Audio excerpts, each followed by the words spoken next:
Net inflows to ETFs surging past $111 billion globally in October. That is triple what we saw in September and the highest reading since March.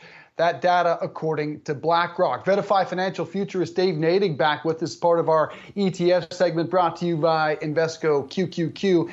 Dave, good to see you. Those are some eye-popping numbers we just put on the screen for you. What do they tell you?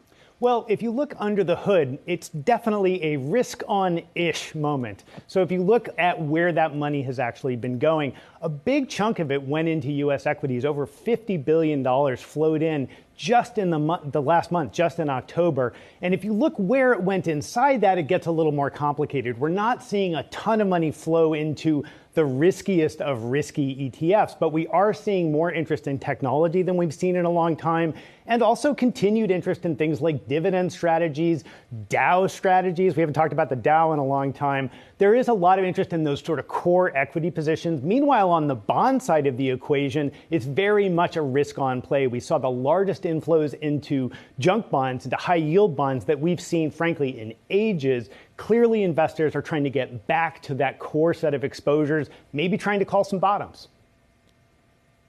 So, Dave, then, given the inflows that we're seeing in tech, is that surprising given the sell-off, the tough year that tech has had so far? Well, if you talk to advisors who are trying to be tactical, what you'll hear from them is they do look for bottoms, right? When we're talking, I mean, you were just talking about some of these stocks that are down 50, 60, 70% on the year. You know, Bitcoin, one of the biggest launches last year, BITO, it's down over 70% in its trailing 12 months.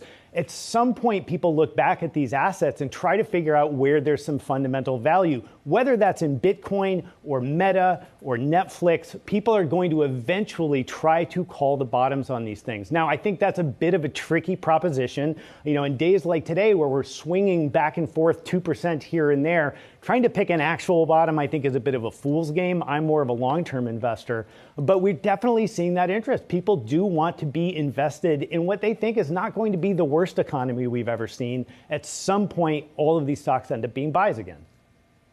Yeah, and you mentioned Bitcoin, and given the Wall Street Journal reporting now that Binance may bail on the FTX deal after looking under the hood, is anyone going to get anywhere near Bitcoin in terms of the ETFs? And lastly, can we ask you about the news cycle, any impact from last night's midterms? Yeah, so on the Bitcoin ETF, you know, where's the Bitcoin ETF? We've been talking about that for years now. Things are moving on a pace there. I don't think the market activity we're seeing around some of these centralized exchanges and then the sort of follow-on effect that we've seen in Bitcoin itself, now trading, last I looked, under 17,000, that obviously isn't helpful to the cause of folks trying to make crypto a really investable asset class.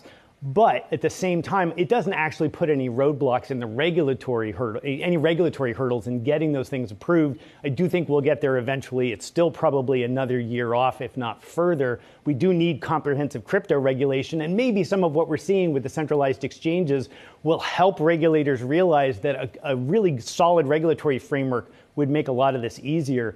In terms of the election, look, it's clear that we're sort of in the middle right now, where we still don't quite know what the end result is going to be. If you look at the market activity, it's tough for me to look at the market being down 1 or 2% to be a direct reaction to what we've seen in the election cycle so far.